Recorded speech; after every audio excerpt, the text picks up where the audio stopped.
Can you imagine working as a journalist? One day the phone rings and there's an assignment on the other end, something that you're not that crazy about, but you follow through anyway. Can you imagine that phone call would change your life? Alicia Doyle, at age 28, fell in love with boxing, became an award-winning boxer. Stick with me, her story when we come back.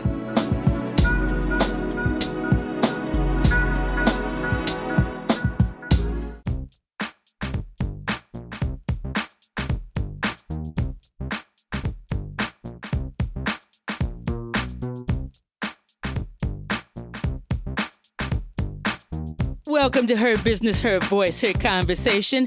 This podcast was created for the boomer woman leaving corporate, and now you're looking to reinvent yourself, become an author, an entrepreneur, a podcaster. Well, each episode will leave you with clarity. You will come away with the yes, I can and yes, I will reinvent myself mindset. So come on, let's do this.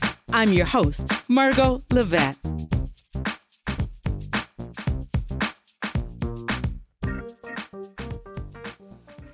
Hello, everybody. Welcome back. Another episode, Her Business, Her Voice, Her Conversation. Well, inspiration. That's what I'm bringing to you today. And if this lady does not inspire you to drop off the weights that so easily beset you, if this lady does not make you get up off of your couch and just go headlong into what you want to do, your passion, I don't know what will.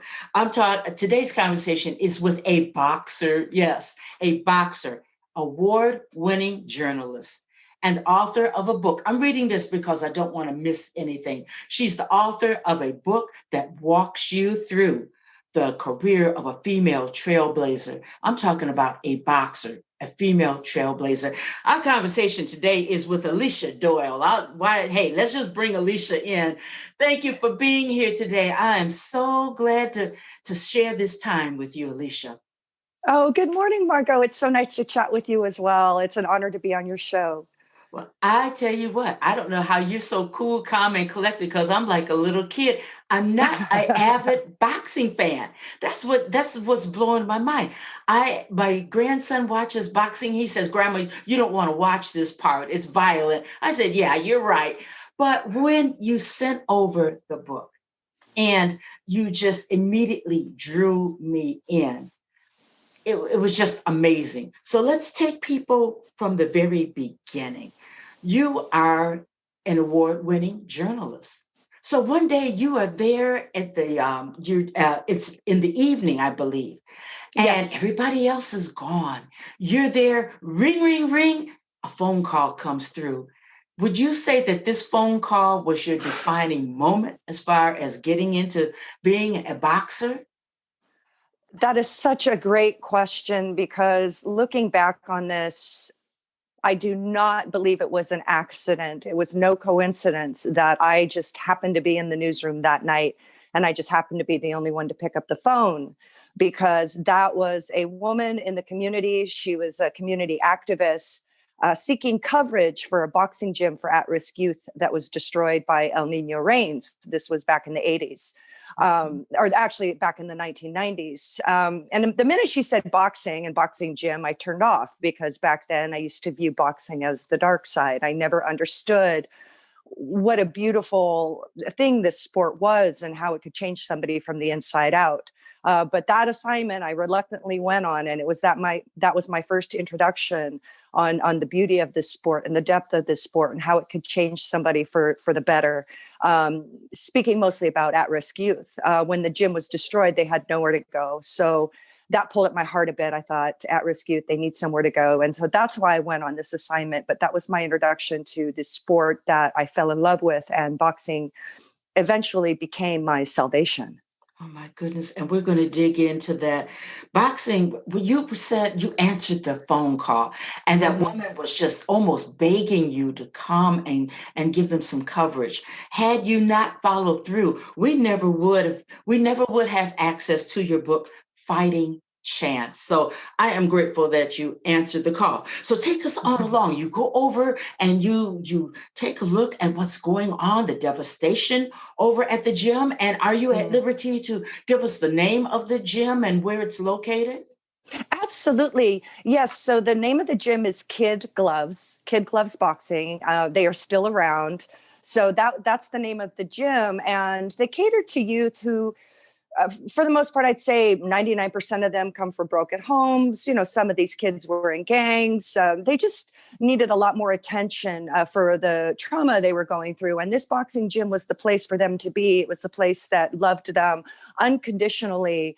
But there were rules in place. You know, the kids had to do their homework. There was no swearing allowed.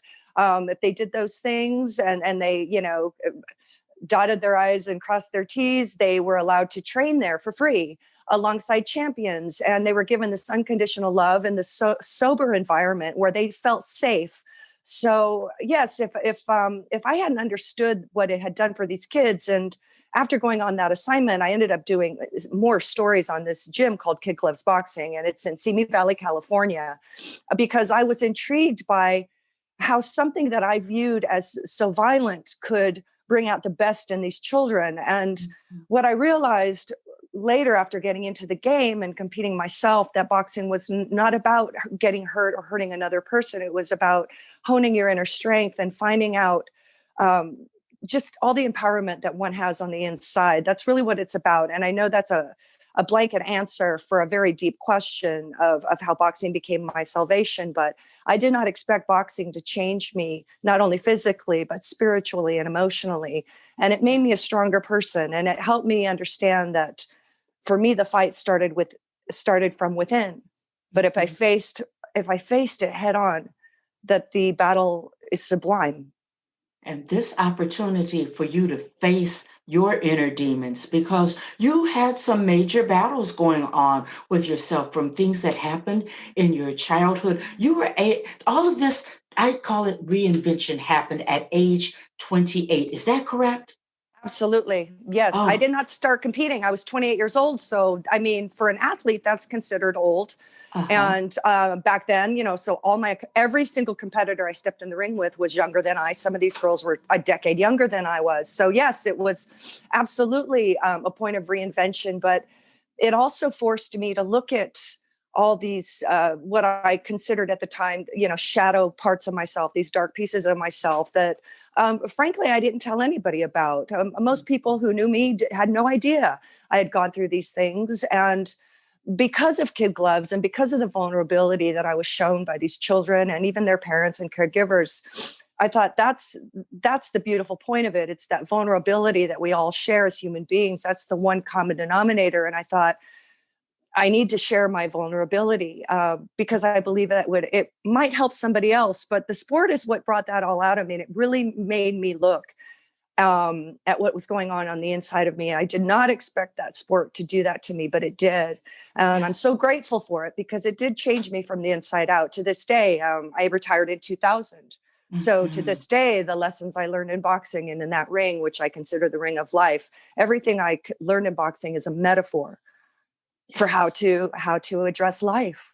Yes. Oh, beautifully put. Beautifully put. And when one reads your book, I mean, I am looking at how you weave in the things that hurt you so deeply as a child, how you bring them into your training, how you bring them into the ring, how you bring them into your new life. You're 28 years old, still working as a reporter and Hmm. at a newspaper, and you Hmm. train fiercely. I mean, just all in immersed for 2 years solid. So that alone, the mindset of a boxer, Hmm. the discipline of a boxer, all of that work together to shape you, would you say?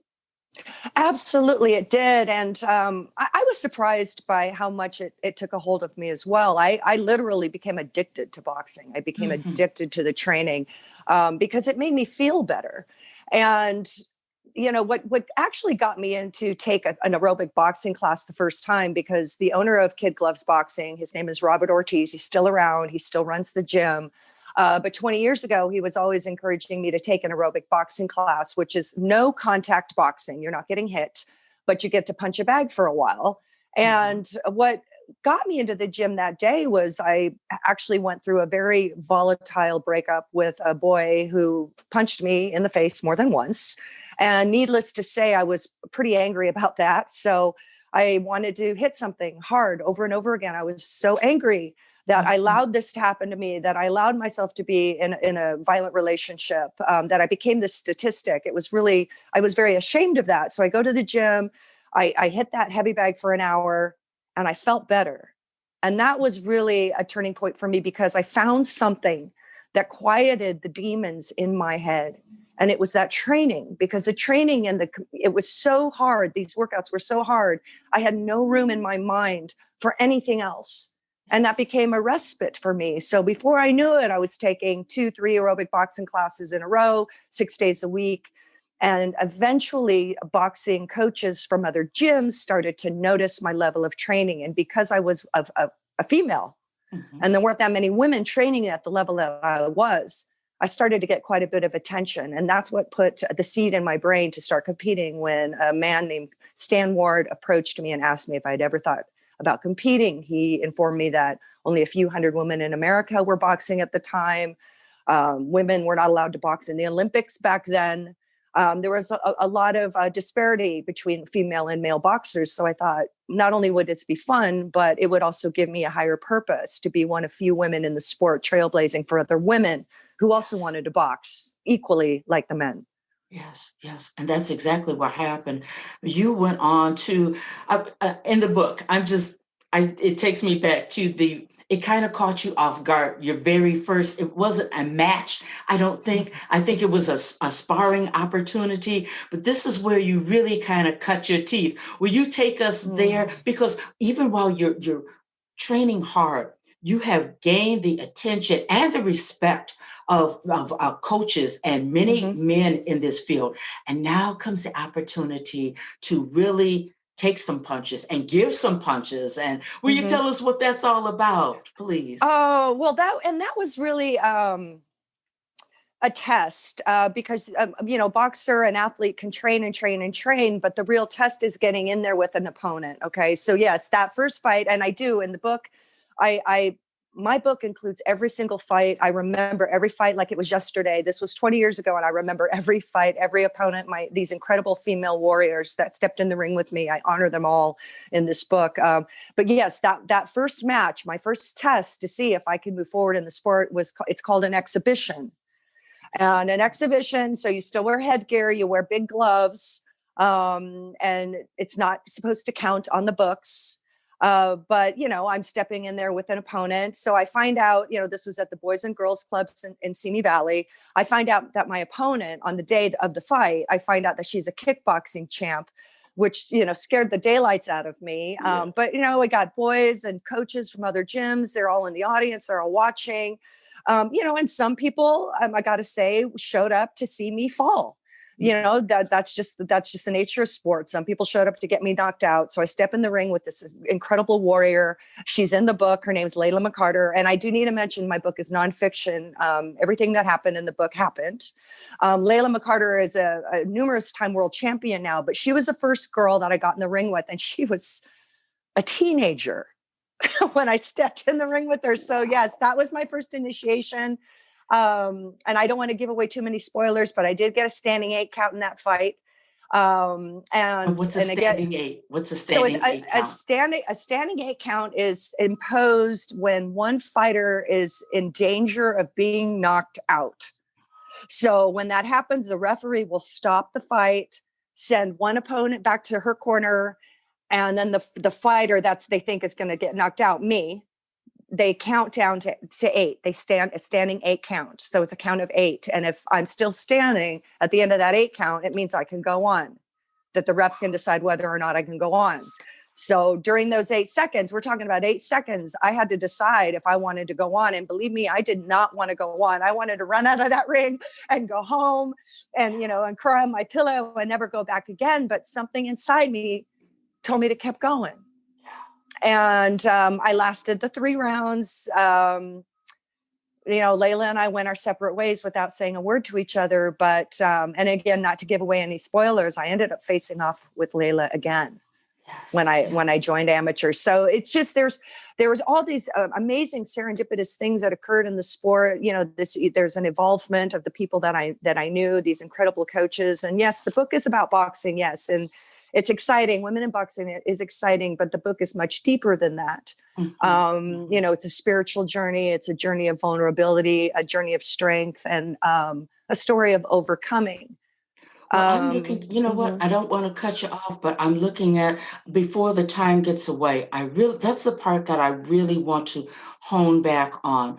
There's plenty of action as far as boxing goes, but there's also plenty of action as far as you moving spiritually and you moving psychologically through the levels of boxing and coming to grips with some things that happen to you with in your family as a child.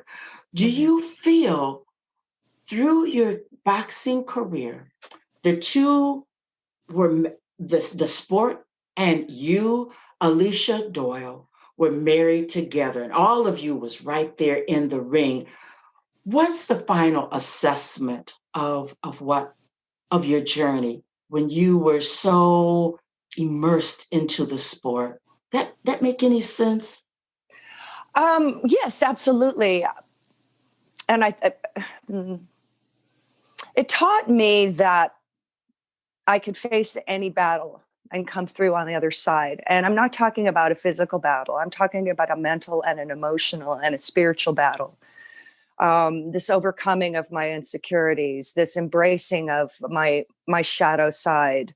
I had to discover the importance of learning how to love myself because nobody was going to do that for me. And it's very hard to articulate how the sport of boxing did this for me, but it did. And it continues to transform my life to this day because it was one of the most difficult things I've ever done in my life. And I translate that to anything because nothing is as hard for me as stepping in the ring with an opponent who wants to take me out. Well, I can view that and equate that to life. Life can be a battle. It can be. But if we stand tall and we face it head on, we will come through on the other side. And we will become stronger as a result. And that will translate to every other aspect of life. Gosh, that well put. What can I say? It is a battle. And life, if we don't prepare ourselves and if we don't train, if we don't move along succinctly, then fighting chance, life will we'll ask life, can I have a fighting chance? I want to make sure that everybody understands the depth of your work as a boxer. You won 2 Golden Glove championship titles. You earned 3 wins by knockout. I definitely want to ask you, what did that feel like? Probably like a champion indeed. And your pro debut at age 30. I mean, you took this on and really debuted. In 2000, you were named the California Female Fight of the Year. Gosh, Fighting Chance offers an inside look at what's considered the toughest sport known to man, and that is boxing. I do believe it is one heck of a sport. Alicia, can I read something that author Brent Weber said about your book? I'd love that. Yes, absolutely. Okay. Says, Fighting Chance is highly recommended to any adult or young adult, noting that there is profanity, just like you would hear in a boxing ring, so it's not for tender ears. Boxing fans will love it, but so will anyone, particularly any woman, who wonders which way to look when knocked down to the canvas. Man, ain't that the truth? How many of us have not been knocked down to the canvas? Yes. And what matters is that we get up. Yes.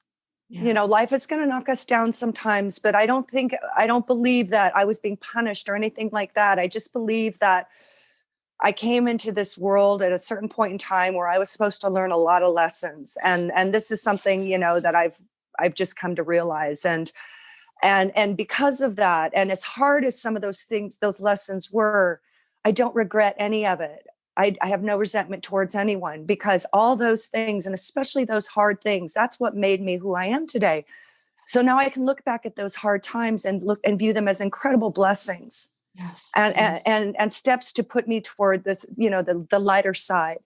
And so now I look back at all those pieces and all those traumas, and I'm so grateful for all of them, because they made me who I am today. My God. And the boxer that you trained and you became. One heck of a fighter. I'm going to make sure that some of the footage that you sent over is accompanied in the show notes, and people have to see. You were just like a terror. Had I seen you in the ring, hey, standing eight, I would have went down. No doubt. I would have been shaking in my boots. But you know what? I look at when we put it all together. I want to let everybody know something really special happened for you in 2020 on April the 5th. Do you want to break that news? What really happened with you, your book, Fighting Chance? And yeah, this is a true story. Somebody caught wind of it, and tell everybody what's going on now. Yes. So my book was released on February 14th on Valentine's Day. And this was before COVID was in full force with pandemic. And I didn't expect it. I had a lot of plans, a lot of book signings scheduled. Everything was canceled. But I also knew that I wrote the book in the perfect time. I just did. I held on to that. And then on April 5th, I was connected with a woman named Slavica Bogdanov. She's the owner of Empowering Entertainment. It's a film production company. So long story short, I signed a movie deal on April 5th with Empowering Entertainment. So Fighting Chance is currently in development for a feature film.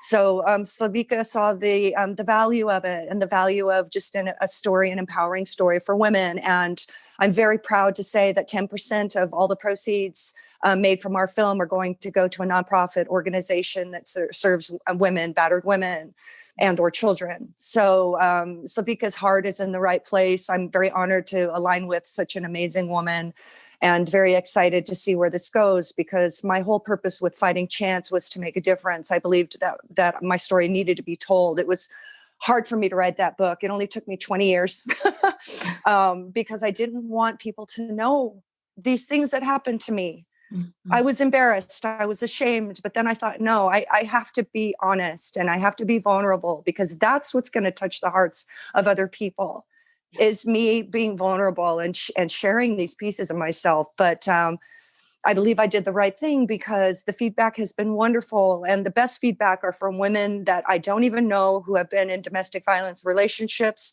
who got out of them, who had to start over, who had to admit that they were a statistic, but then realized that they were stronger than they thought they were.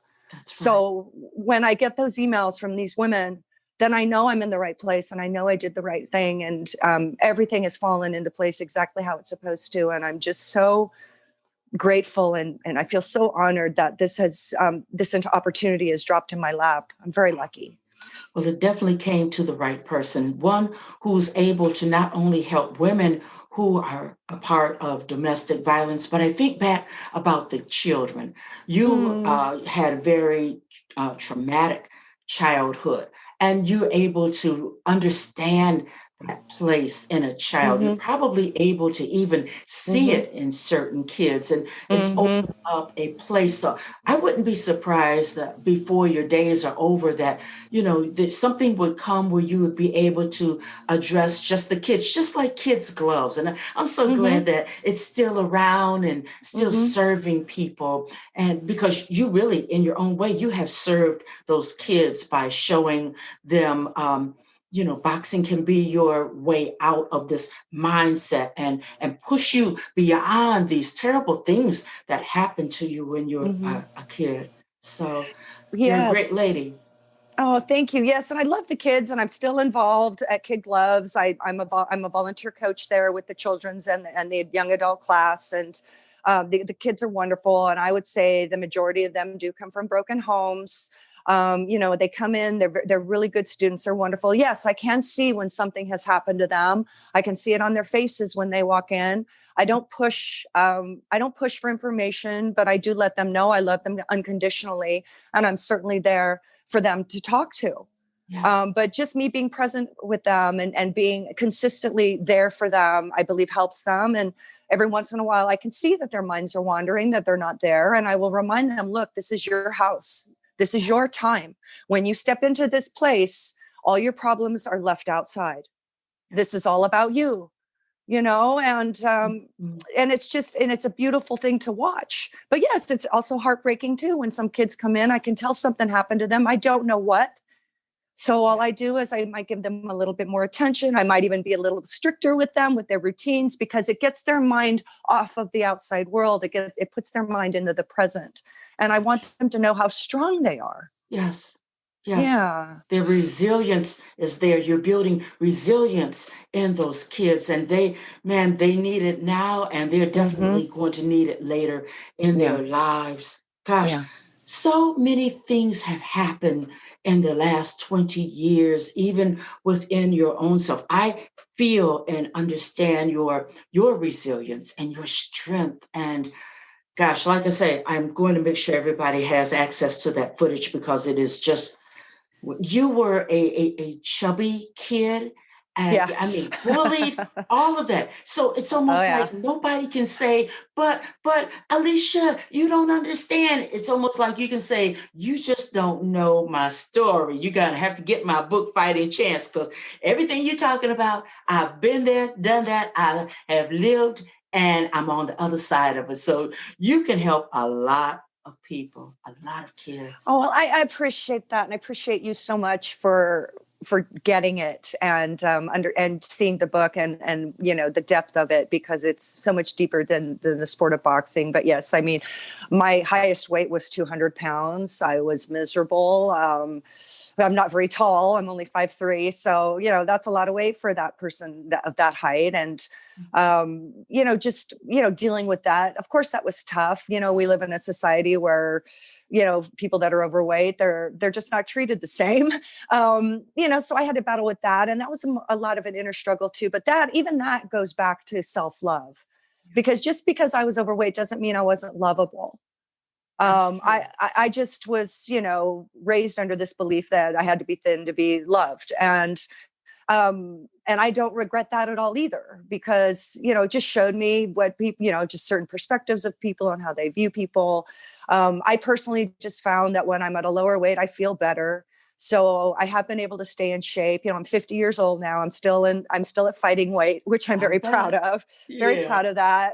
Because, that's discipline as well. But that's just because I feel most empowered when I'm healthy. And so I'm happy to give that advice away to anybody that wants it, because it's not always easy. I love food. That hasn't changed. I still have that kid mentality. I want to eat everything in sight, but it's a daily discipline thing. And but that all comes together with my overall empowerment. And I love giving that away to people when they ask me, and especially when they see my before picture, they can't believe it. Yeah. All So I can say is I have enjoyed this conversation with you, Alicia Doyle, the author of Fighting Chance. It's just an amazing book that goes so much deeper, as you said, than boxing. It's a marriage between the psychological and the spiritual, and just life and life's happenings. And it's married with one of the few female boxers in America in the night, I think in 1990s.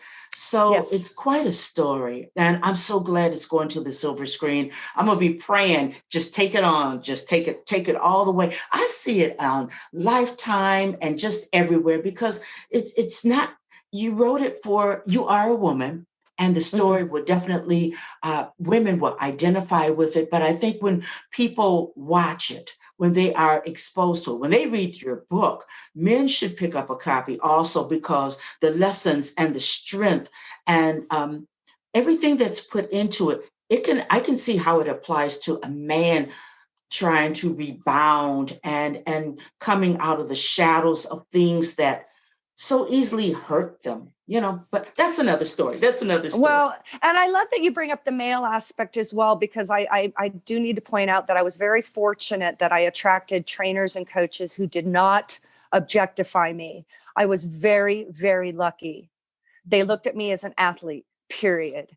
So, and another thing that I discovered in boxing is boxers are some of the greatest gentlemen I have ever met in my life. And you would think that I had this construct of who these people were and who these men were before I went into the sport. And when I met these guys, and you have, as tough as they are, and some of them are tattooed from top to bottom, and they're the softest, sweetest, most vulnerable men I've ever met in my life. So, and we had this common understanding of what this sport did to us. I mean, we literally shed blood, sweat, and tears aside and along together. So it was a very special relationship. I was very lucky to be inducted into this brotherhood of men. I had to work very hard for it. I had to work twice as hard for it. But once I earned their respect, I was one of them. I was their little sister. It was beautiful. It was the most amazing relationship. And I still have those relationships to this day. I remember reading one part of your book where I think it was Stan who just really stressed safety, and he did not want to see you get knocked out. He did not want to see you get hurt, and he was extremely hard on you so that you would keep your hands up and you would just in sync with the sport. So that's very beautiful what you say and how you relate to the men. Alicia, tell us where we can get a copy of your book, please. Thank you. Yes. So Fighting Chance is available on Amazon, Barnes and Noble, Walmart. You can get it online at any of those places. You can certainly go on my website, aliciadoyle.com. There's lots of information there, and there's links there that will take you directly to Amazon and Barnes and Noble if you want to purchase it that way. And then if people want an autograph copy, they just have to reach out to me directly, which is easy at aliciadoyle.com. And that's for an autograph copy.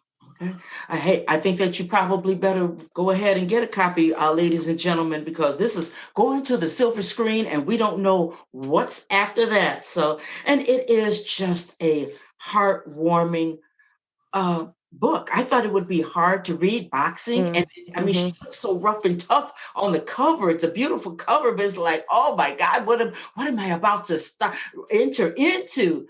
And then it's not any of that. It's so well written until it was hard to put down. An easy read, a constant read. And you just had to, if I've had 5 interviews back to back, that's the only thing that stopped me. Or it's like, it was just like, you just want to know more. And how does she unfold from this mindset? How does she walk away from this side of darkness? How does she move away from this feeling, and how does she keep her weight down? It's like all of those things, man, because waiting in time, and you were always right there. I mean, you are professional. You took it to heart, and when you showed up, I had to cheer for you, honey. I had to cheer for you. Oh, well, thank you so much for appreciating that. That means so much to me. And yes, and a lot of life is just being ready. That's something that was always emphasized with me in the boxing. My coaches were, you just got to be ready. Always got to be ready. Always got to be ready. And because fights would fall apart all the time, I would drop, 12 pounds and show up. And if there was no girl to fight, then I'd, just get an automatic win. But I was always ready. And I think about that now, 20 years later, I just always want to be ready. And for me, keeping the weight down, for me, that's part of always being ready. I do meditate daily. I'm a very spiritual person. I have very strong faith. I hone those skills every day. And that's part of me being ready, because being ready is just being able to wake up every day and face life. Yes. That's it. And when you're ready, then it can be a really beautiful journey. I tell you what an awesome way to close out an incredible conversation. This all of December, November, and December, and I don't timestamp things, but because we are in the throes of COVID, I want people to Mhm. understand that there are fabulous people telling their story, standing ready to inspire you through all of this, I don't know, and some measure of negativity. I have Alicia Doyle here today, who is really just opening up with pure, undiluted inspiration. So this is the kind of these are the conversations that I have to bring everybody, that I have to bring to the world. So Alicia, thank you for being here. My heart is just pumping. This is enormous for me. Thank you, thank you. A million thanks. Oh, thank you. It was an honor to be on your show, and I'm so happy that we connected. And I don't believe it was an accident that we connected. So I am just so grateful to you for spreading and raising awareness of positive news, especially now when people are really starving for inspiration. That's something you do all the time. So thank you for being you. Thank you, Alicia.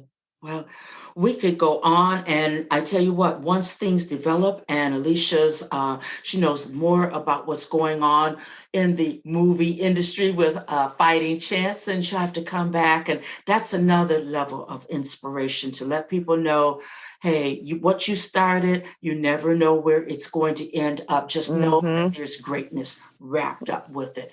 So, Mm-hmm. just in people being able to hear her story today, it's all wrapped up in greatness. So, for everyone, I want you to stay safe. Um, do not be ashamed of where you've been. Work Mm-hmm. on what you're doing, where you're going. As Alicia said, stay ready. Okay? I'm Mm-hmm. Margot Levette. I'll be back next week with another episode right here on Her Business, Her Voice, Her Conversation. Bye bye now. Bye.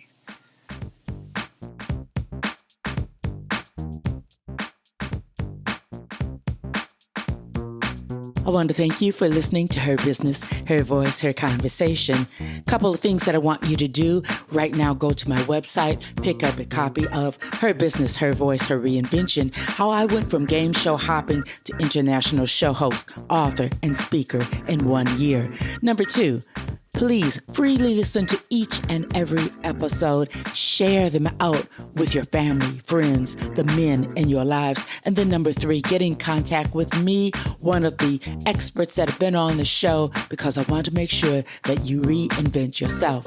I'll be back next week with a brand new episode here on Her Business, Her Voice, Her Conversation.